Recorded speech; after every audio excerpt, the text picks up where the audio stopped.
今天我要跟大家介绍一位新同学，来，站到讲台上，大家掌声欢迎一下。大家好，我是林香芝。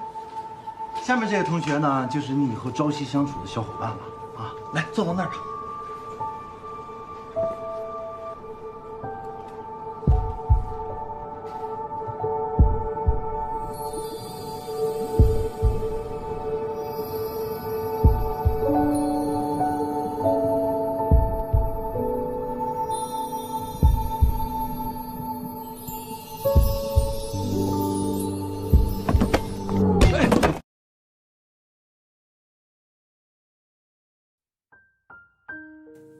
Cerita dimulai berlatarkan pada tahun 2012.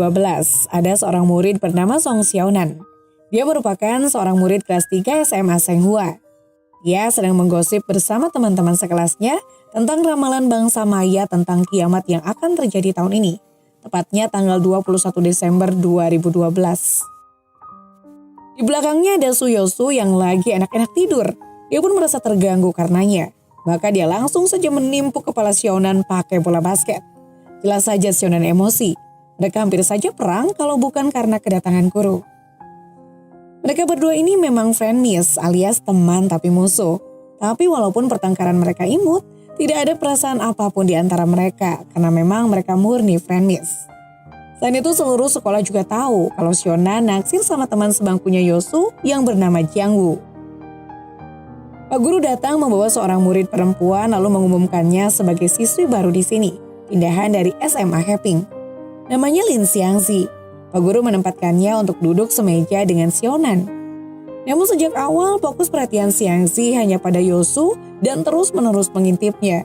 Tapi begitu Yosu menatapnya, Xiangzi sontak memalingkan pandangannya. Apakah dia naksir Yosu? Tapi anehnya dia tidak tampak naksir. Malah tampak seperti tegang ketakutan melihat Yosu. Yosu yang menyadari dirinya diperhatikannya si anak baru yang cantik itu jelas senang dan langsung agresif untuk mendekatinya. Bukan mau nembak, cuma ingin jadi teman. Masalahnya saat dia menawarkan sekotak minuman ke Xiangzi sebagai tanda awal pertemanan mereka, dia malah tak sengaja menyemprotkan minumannya ke bajunya Xiangzi. Mungkin mengira dirinya sedang dibully, Xiangzi jadi ketakutan dan langsung lari. Yosu sontak lari mengejarnya, tapi ujung-ujungnya malah berakhir menabrak Xiangzi dan Xiangnan saat Xiangzi berhenti mendadak gara-gara hampir bertabrakan dengan Xiaonan. Sejak kejadian itu, Xiangzi jadi menghindari Yosu dan Xiaonan membantunya menjauhkannya dari Yosu. Bahkan saat Yosu mengiriminya surat di tengah pelajaran, Xiangzi sengaja menunjukkannya ke Xiaonan. Dan jadilah Xiaonan melaporkannya ke guru dan otomatis membuat Yosu diomeli guru. Xiangzi ini agak aneh sebenarnya. Entah apakah dia benar-benar naksir sama Yosu, tapi dia tampak jelas gugup dan ketakutan setiap kali Yosu mendekatinya. Padahal Yosu benar-benar tulus cuma ingin berteman dengannya. Suatu hari saat mereka pulang sekolah, Yosu mencoba memberinya sebuah surat sembari meyakinkannya bahwa dia benar-benar hanya ingin mengenalnya dan berteman dengannya. Sama sekali tidak ada maksud aneh-aneh. Tapi anehnya Xiangzi malah menolaknya dengan kasar. Bahkan langsung merobek-robek surat itu bahkan sebelum dia membaca apa isinya. Entah apa yang membuatnya bersikap seperti itu. Lebih anehnya lagi, saat ibunya menelpon dia malah berkata pada ibunya bahwa dia ingin pindah sekolah lagi. Entah apa yang sebenarnya ingin dia hindari. Tampaknya dia memiliki masalah yang cukup mengganggu pikirannya. Dari percakapannya dengan ibunya, sepertinya masalah Xiangzi cukup parah sehingga dia harus meminum obat untuk penyakit mental. Hari Senin Yosu masih pantang menyerah untuk berteman dengan Xiangzi. Tapi anehnya, saat dia menyapa Xiangzi malah bertanya bingung dia siapa. Semua orang jelas bingung dengan sikapnya, tapi Xiangzi sepertinya serius tidak ingat sama Yosu dan yang lain. Hah? Masa dia amnesia? Jiangwu yakin kalau Xiangzi pasti cuma berakting untuk menolak Yosu, tapi Yosu dan Xiaonan tidak setuju. Mereka berdua yang biasanya bertengkar kali ini justru punya satu pikiran yang sama, yaitu ada yang aneh dengan Xiangzi seharian ini. Maka tiga sekawan itu pun memutuskan untuk membuntuti Xiangzi. Dan saat akhirnya mereka ketahuan, Jiangwu yang paling rasional di antara mereka langsung saja menghadapi Xiangzi dan terang-terangan menanyakan kepada Xiangxi pura-pura tidak mengenal Yosu. Xiangxi mengklaim kalau dia benar-benar tidak ingat mereka semua dan apa yang terjadi selama seminggu sebelumnya. Hah? Jelas saja Jiang Wu tak percaya dan bersikeras menuntut penjelasan. Aku tidak tahu apakah kalian akan percaya atau tidak jika aku ceritakan. Aku percaya, potong Yosu meyakinkan Xiangxi bahwa dia benar-benar mempercayai apapun pengakuan Xiangxi. Baiklah, Xiangxi mengaku bahwa dia punya penyakit aneh yang membuatnya melupakan teman-temannya setelah 7 hari. Penyakitnya ini terjadi karena dulu dia pernah mengalami kecelakaan yang membuatnya mengalami PTSD. Penyakitnya ini disebabkan karena PTSD tersebut. Dia masih ingat keluarganya, namun dia selalu melupakan teman-temannya setiap hari Senin tiba. Karena penyakitnya inilah teman-temannya di sekolah lama menjauhinya sehingga pada akhirnya dia harus pindah ke sekolah ini. Jiang Wu masih sulit percaya, tapi Xiangxi punya bukti berupa obat-obatan yang diresepkan psikiater. Karena itulah Xiangxi menolak pertemanan dengan mereka atau siapapun, karena pada akhirnya dia hanya akan melupakan teman-temannya setelah 7 hari. Tapi Yosu tidak memandang itu sebagai sebuah masalah dan tetap bertekad untuk berteman dengan Xiangxi. Tidak masalah biarpun Xiangxi akan hilang ingatan setelah 7 hari. Mereka bisa menjadi teman seminggu sampai nantinya Xiangxi benar-benar akan mengingat mereka. Sayangnya Xiangxi kekeh menolak, bersikeras bahwa dia masuk sekolah ini hanya untuk persiapan ujian masuk universitas, dia tak mau punya teman. Tapi Yosu pantang menyerah, apalagi dia memahami dari kata-kata Xiangxi tadi, bahwa Xiangxi sebenarnya ingin berteman dengannya. Xiangxi kan bilang bahwa dia akan melupakan teman-temannya setelah 7 hari. Yang dia lupakan adalah teman-temannya. Itu artinya Xiangxi sebenarnya sudah menganggap mereka teman seminggu sebelumnya. Pikiran itu membuat Yosu semakin bersemangat untuk berteman dengan Xiangxi. Dia benar-benar setulus hati melakukan berbagai cara untuk membantu Xiangxi biar tidak cepat lupa, termasuk memberinya berbagai makanan dan suplemen khusus untuk kesehatan otak. Segala cara dia lakukan untuk meningkatkan ingatan Xiangxi, seperti membuatnya rileks dengan mendengarkan musik dan berjoget. Tapi Xiangxi selalu menolak segala macam usahanya. Tapi Yosu pantang menyerah. Dia bahkan punya ide membuat buku diari khusus untuk Xiangxi yang dia isi dengan berbagai macam informasi dan cara-cara untuk meningkatkan memori. Suatu hari sepedanya Yosu sedang bermasalah di tengah jalan dan jarinya terluka saat memperbaiki sepedanya. Xiangxi awalnya berniat menghindarinya, pura-pura tidak lihat. Tapi pada akhirnya, hati nuraninya tidak bisa mengabaikannya, hingga akhirnya dia berbalik untuk memberinya Hansaplast. Yosu langsung memanfaatkan kesempatan ini untuk memberinya buku diary yang dia buat selama beberapa hari ini. Dia tidak peduli biarpun Xiangxi akan melupakannya setiap hari Senin. Yosu yakin suatu hari dia akan bisa menemukan cara agar Xiangxi bisa mengingatnya terus. Yosu mendadak punya ide baru. Dia lalu membawa Xiangxi ke toko buku untuk membeli buku diary baru. Di buku diary itu, Xiangxi bisa menulis segala macam kegiatannya bersama teman-temannya. Dengan begitu, biarpun Xiangxi lupa setiap hari Senin, tapi dia bisa mengingatnya kembali melalui tulisan di buku diary itu. Xiangxi masih ragu, dia sama sekali tidak mengerti kenapa Yosu ingin sekali berteman dengannya. Padahal dia hanya akan melupakan Yosu setiap Senin.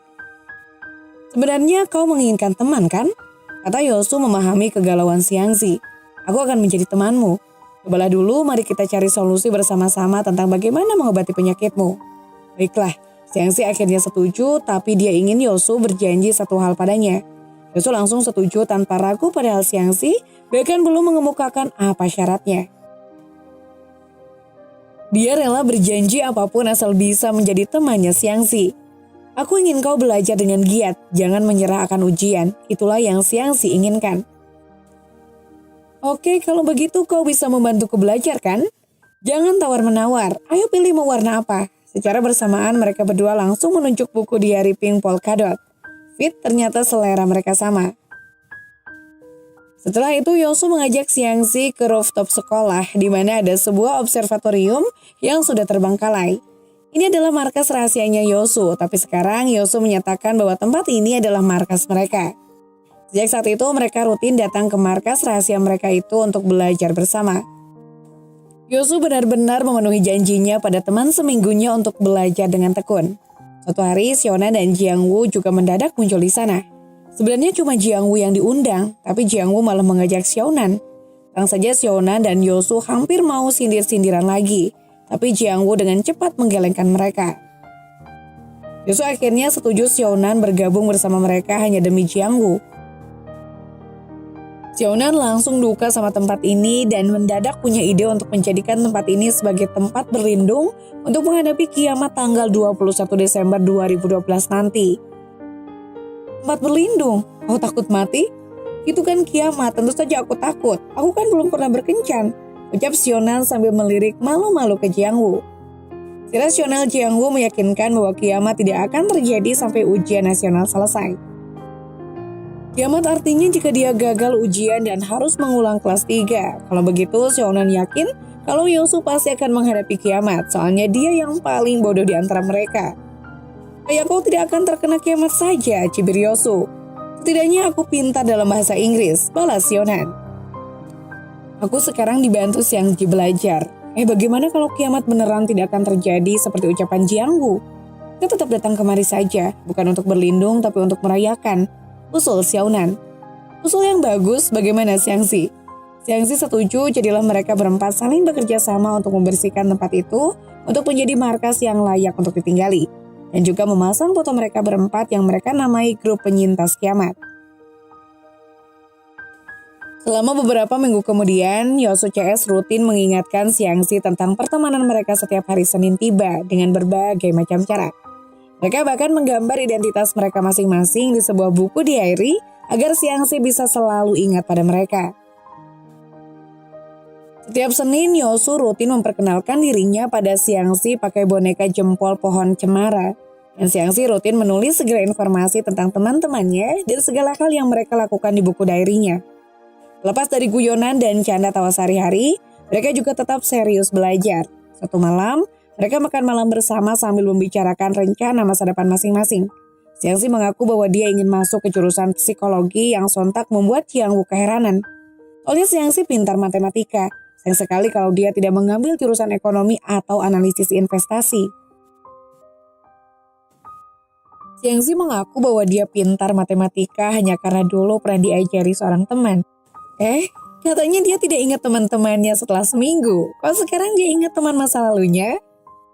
Tidak ada yang merasa ucapannya aneh. Xiaonan langsung beralih ke Jiangwu untuk menanyakan rencana masa depannya. Jiangwu mengaku bahwa dia mau melanjutkan studinya di Beijing. Tidak masalah masuk jurusan apapun. Keluarganya sebenarnya sudah pindah ke Beijing, dia tinggal sendirian di sini. Makanya setelah lulus nanti, Jiangwu ingin menyusul mereka ke Beijing. Kalau begitu Xiaonan juga ingin ikut menyusul ke Beijing. Tidak masalah jurusan apapun, yang penting dia mau pergi kemanapun Jiangwu pergi. Jelas saja pengakuannya membuat Yosu langsung menggodai mereka. Sebentar, Yosu mendadak protes karena tidak ada dari mereka yang menanyakan rencana masa depannya. Memangnya kau bisa masuk universitas? Ejek Jiangwu.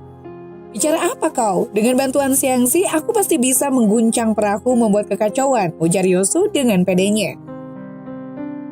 Mengguncang perahu? Salah peribahasa. Bahasa Cinanya memang payah, dia payah dalam semua pelajaran. Suatu hari Yosu ketiduran di kelas. Saat akhirnya dia membuka mata, hari sudah petang dan dia sendirian di kelas. Kenapa tidak ada yang membangunkannya? Dia hanya menemukan satu pesan dari Jiangwu yang menulis bahwa dia menunggu Yosu di markas rahasia mereka. Yosu akhirnya pergi ke sana dengan kebingungan dan lebih bingung lagi saat mendapati tempat itu gelap gulita. Lalu tiba-tiba saja kepala hantu sontak saja membuat Yosu heboh ketakutan. Sampai saat dia menyadari kalau itu ternyata cuma boneka. Yosu jadi kesal. Apa-apaan sih ini? Saat itulah lampu-lampu tiba-tiba menyala dan semua orang keluar sambil membawa kue ultah dan menyanyi lagu ultah untuk Yosu. Merayakan ultahnya yang ke-18 tahun. Wah, Yosu senang dan benar-benar berterima kasih atas ketulusan mereka. Tapi Yosu bingung, hari ini kan bukan hari ulang tahunnya. Kenapa mereka merayakan ultahnya sekarang? Jiangwu dan Xiaonan mengaku bahwa mereka sengaja melakukannya sekarang. Lagian cuma beda 3 hari. Kalau memang ngeprank Yosu tepat di hari ultahnya, sudah pasti Yosu akan menyadarinya. Xiangji menyuruhnya untuk make a wish. Yosu mengucap 3 permintaan. Yang pertama, dia berharap mereka berempat bisa mendapatkan nilai yang bagus di ujian. Yang kedua, dia berharap Xiangxi akan memiliki ikatan yang normal. Tapi sebelum dia sempat mengucap harapannya yang ketiga, mereka mendadak ketahuan satpam. Gawat, mereka sontak panik berpencar melarikan diri. Jiangwu bersama Xiaonan lari ke suatu arah, sedangkan Xiangxi dan Yousu lari ke arah lain. Jiangwu dan Xiaonan menyembunyikan diri di perpustakaan dan refleks saling memeluk satu sama lain saat berusaha menghindari senternya satpam. Untungnya mereka berhasil menyembunyikan diri dengan baik hingga akhirnya satpam menyerah dan keluar. Namun tak pelak mereka berdua jadi canggung dan tersipu malu sekarang. Di tempat lain Yousu menggandeng tangan Xiangxi dan membawanya lari sampai tiba di kolam renang. Tapi tak sengaja Xiangxi tersandung dan terjatuh yang dalam prosesnya membuat Yousu terseret hingga dia jatuh menimpa Xiangxi. Jelas saja keduanya jadi canggung gara-gara itu. Xiangxi buru-buru beralih topik memberikan hadiahnya yang berupa kuki buatannya sendiri. Dan karena tadi Yousu belum mengucap harapan ketiganya, tapi tidak aman untuk kembali ke markas untuk mengambil kue ultah, jadi Xiangxi mengeluarkan cupcake sebagai ganti kue ultah dan menyuruh Yousu untuk mengucap harapan ketiganya sekarang. Yang tadi sangkanya, harapan ketiga Yousu ternyata menyatakan cinta padanya. Tapi pernyataan cinta Yousu bukan hanya mengagetkan Xiangxi, melainkan juga membuatnya begitu sedih entah kenapa hingga langsung melarikan diri. Lebih anehnya lagi, saat hari Senin tiba, Xiangxi lupa lagi seperti biasanya. Tapi kali ini ada yang beda. Dia sama sekali tidak ingat mereka karena buku diarinya mendadak hilang entah kemana. Yousu tidak bisa menerima situasi ini, jadi dia langsung menyeret Xiangxi ke markas mereka, berniat mau mencari buku diarinya. Tapi markas itu sekarang sudah digembok. Yousu begitu panik ingin merusak gemboknya, hingga Jiangwu harus cepat-cepat menghentikannya. Tapi anehnya sikap Xiangxi kali ini jelas-jelas sangat berbeda dari biasanya. Jadi lebih ketus. Dia bahkan sama sekali tidak peduli setelah melihat foto mereka berempat. Mengklaim bahwa itu bukan bukti bahwa dia dekat dengan mereka. Atau menyerah, Yousu sampai bolos sekolah dan menghabiskan waktu seharian mencari buku diari itu di mana-mana. Di semua tempat yang pernah mereka datangi, tapi tetap saja tidak bisa menemukannya di mana-mana. Anehnya saat Xiangxi mengetahui Yousu bolos sekolah, dia tampak galau dan cemas. Dia bahkan bolos di kelas berikutnya hanya demi mencari Yousu. Lebih anehnya lagi, begitu dia menemukan Yousu, dia langsung to the point melarang Yousu mencari buku diari itu lagi. Dia dengan ketus menolak mengingat apapun tentang mereka, mengklaim bahwa dia tidak butuh mengingat tentang mereka. Dia tidak mau menyia-nyiakan waktu untuk hal-hal lain karena harus fokus pada ujian masuk universitasnya. Dia bahkan mengomeli Yousu karena menyia-nyiakan waktunya untuk hal-hal tidak berguna dan mengabaikan masa depannya. Aneh sekali. Dia terasa seperti ingin menjauhi mereka atau lebih tepatnya Yousu. Tapi bukankah katanya dia tidak ingat? Lalu kenapa dia bersikap begitu ketus dan ingin menjauhi orang yang tidak dia ingat? Yousu hampir menangis mendengar kata-katanya, tapi Yousu menolak menyerah begitu saja. Dia yakin bahwa Xiangxi bersikap seperti ini hanya karena penyakitnya. Karena Xiangxi takut melupakan teman-temannya setiap minggu. Kalau Xiangxi ingin belajar, Yousu tidak akan mengganggunya. Setelah berkat Xiangxi lah, Yousu juga mulai rajin belajar. Dia benar-benar berusaha keras untuk bisa masuk ke universitas yang sama dengan Xiangxi. Walaupun gagal, dia akan tetap mencari cara agar bisa tinggal di dekat kampusnya Xiangxi, agar dia bisa selalu melindungi Xiangxi. Karena kau sangat penting bagiku. Xiangxi terkejut mendengarnya, tapi dengan cepat dia menyatakan dengan kejamnya bahwa Yousu sama sekali tidak penting baginya. Dia tidak peduli dengan Yousu dan tidak ingin menjadi temannya. Bahkan sekalipun dia tidak punya penyakit aneh ini, dia tetap tidak mau menjadi temannya Yousu. Dia beneran tidak ingat Yousu kah? Aneh. Xiaonan dan Jiangwu baru datang saat itu, tapi Xiangxi juga langsung menegaskan pada mereka untuk tidak dekat-dekat dengannya. Terutama kau, Su Yousu. Xiaonan langsung pergi setelah itu. Yousu sontak dikuasai emosi hebat yang anehnya membuatnya mendapat kilasan ingatan akan seorang wanita yang tenggelam. Hah? Siapa? Kepalanya seketika sakit hebat hingga tiba-tiba saja dia pingsan. Teman-temannya sontak panik melarikannya ke rumah sakit, bahkan Xiangxi pun ikut. Dan tampak jelas dia sangat mencemaskan kondisi Yousu. Ibunya Yousu jelas menyembunyikan sesuatu dan berkata pada Jiangwu dan Xiaonan bahwa Yousu cuma kelelahan, lalu cepat-cepat mengusir mereka secara halus. Jiangwu dan Xiaonan pun pergi, tapi entah kenapa Xiangxi masih tetap di sana. Xiaonan sebenarnya penasaran, tapi Jiangwu dengan cepat mendorongnya pergi. Saat berduaan dengan ibunya Yosula, akhirnya segala keanehan tentang Xiangxi mulai jelas. Dia sebenarnya tidak amnesia, malah sebenarnya dia mengenal Yosu sejak lama dan yang mengalami amnesia itu ternyata justru Yosu. Yosula yang tidak mengingat Xiangxi dan masa lalu mereka. Xiangxi sebenarnya ingin memberitahukan kebenarannya pada Yosu, tapi ibunya Yosu bersikeras melarang. Bagaimana sebenarnya masa lalu mereka? Kita pun dibawa flashback. Sewaktu dia kelas 1 SMA di SMA Heping, Xiangxi bertemu dengan seorang siswi bernama Suji yang pintar bermain piano. Xiangxi terkagum-kagum mendengar permainan pianonya Suji, dan mereka langsung menjadi akrab dengan cepat. Saat Suji tengah mengajari Xiangxi bermain piano, tiba-tiba kepala Xiangxi tertimpuk bola yang tak sengaja terlempar dari lapangan bola terdekat oleh Yosu. Itulah pertama kali mereka bertiga bertemu. Sejak saat itu, Xiangxi dan Suji jadi sahabat karib, apalagi mereka juga sekelas. Dan ternyata Suji lah teman yang dimaksud Xiangxi sebagai orang yang berjasa mengajarinya matematika. Mereka selalu bersama dalam segala hal, belajar bersama, makan bersama, bahkan bolos bersama. Suatu hari mereka shopping bersama dan memutuskan untuk membeli kalung kapal berbentuk bintang karena Suji suka sekali dengan bintang. Suatu hari, Xiangxi mengetahui bahwa ternyata Suji naksir Yosu, tapi Suji tidak tahu bagaimana cara mendekatinya. Xiangxi punya ide membantunya dengan cara merusak sepedanya Xiangxi di jalan yang biasanya Yosu lewati, dengan harapan Yosu akan membonceng Suji. Begitu Yosu muncul, Xiangxi langsung bersembunyi di balik pohon, dan rencananya berhasil. Yosu benar-benar membonceng Suji. Bahkan sejak saat itu, Yosu mulai mendekatkan diri dengan mereka berdua, dan mereka bertiga pun jadi teman akrab.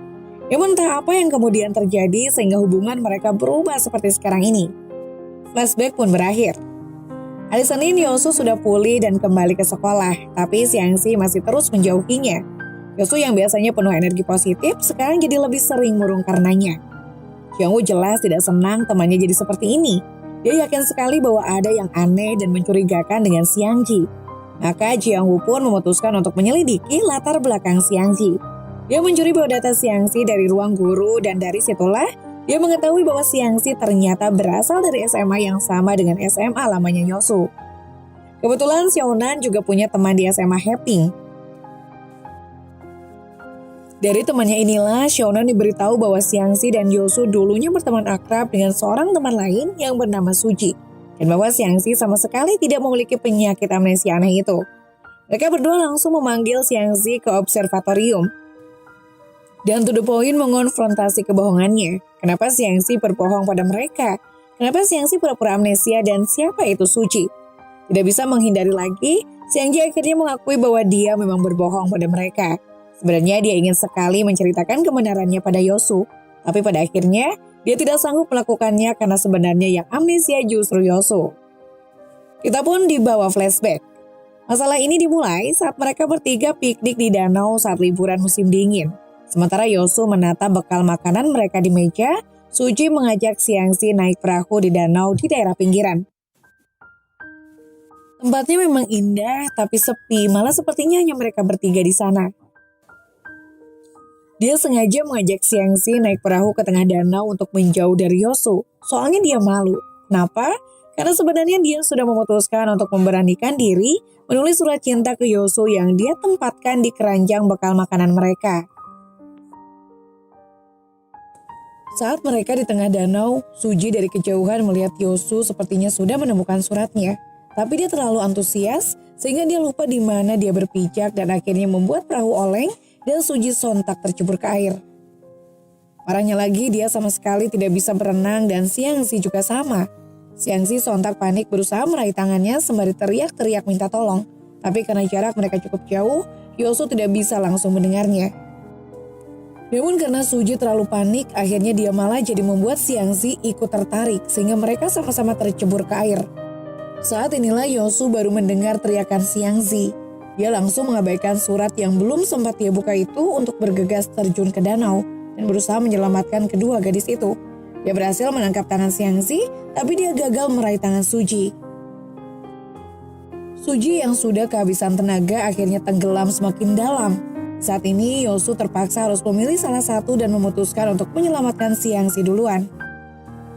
Tapi saat dia sudah berhasil mengembalikan Xiangxi ke perahu, kepala belakangnya tiba-tiba terantuk besi holder dayung perahu cukup keras, sampai berdarah dan kepalanya berdengung cukup hebat. Dia berusaha bertahan dan kembali masuk air untuk menyelamatkan Suci. Tapi kepalanya mulai berdengung semakin hebat dan darahnya keluar semakin banyak, hingga akhirnya Yosu pingsan di dalam air. Sendirian di tengah danau, Xiangxi sontak semakin histeris teriak-teriak minta pertolongan. Entah berapa lama mereka di sana hingga akhirnya mereka terselamatkan. Sayangnya hanya Xiangxi yang selamat tanpa cedera. Suji meninggal dunia, sedangkan Yosu koma. Keluarganya Suji sangat murka pada Xiangxi dan menyalahkannya atas kematian Suji. Bahkan teman-temannya di sekolah pun mulai menjauhinya dan memusuhinya, menganggapnya sebagai pembawa sial. Bahkan semakin hari mereka semakin kelewatan dengan membuli Xiangxi. Suatu hari Xiangxi akhirnya mendapat kabar bahwa Yosu sudah siuman dari komanya. Namun saat tiba di rumah sakit, Yosu sama sekali tidak mengenalinya. Dia melupakan segalanya. Dokter menduga bahwa amnesianya Yosu disebabkan oleh PTSD. Dia sulit menerima kenyataan, makanya alam bawah sadarnya memilih untuk melindungi dirinya sendiri dengan melupakan segalanya. Ibunya Yosu tidak ingin putranya terus menderita dan akhirnya membawanya pergi pindah ke kota lain.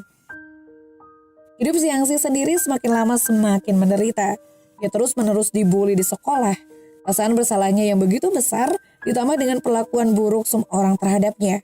Pada akhirnya membuat Xiangxi menjadi depresi berat sehingga dia harus mendapatkan pertolongan psikiater. Prestasi belajarnya di sekolah pun jadi terganggu.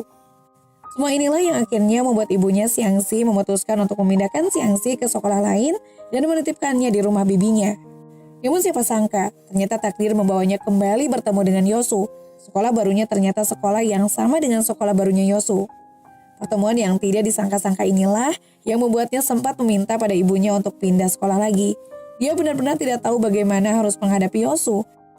Dia merasa dirinya tidak pantas menjadi temannya Yosu, makanya dia terpaksa harus mengarang kebohongan tentang amnesia 7 hari itu.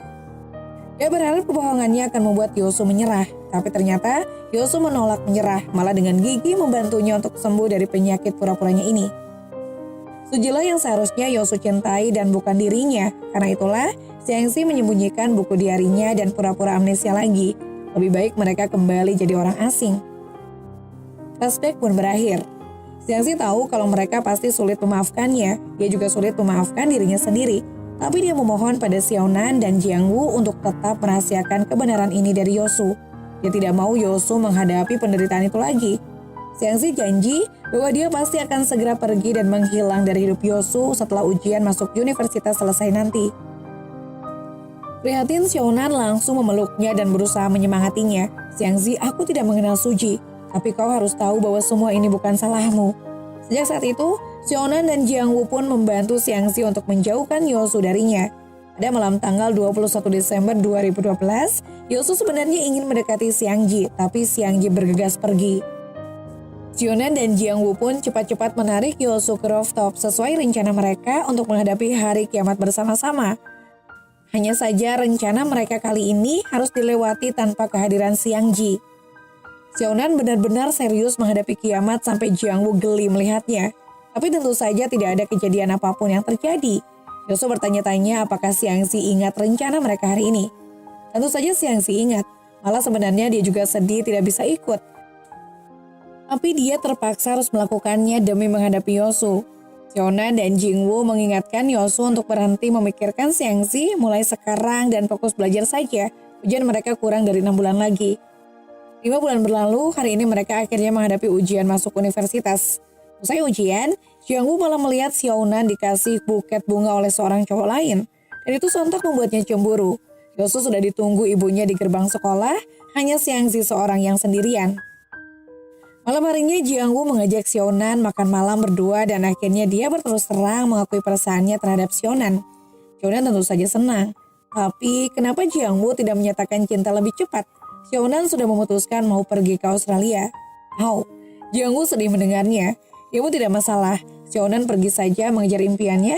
Jiangwu janji akan menunggunya. Mereka bisa tetap berhubungan lewat chat atau video call dan lain sebagainya. Baiklah, Xiaonan pun setuju untuk menjadi pacarnya.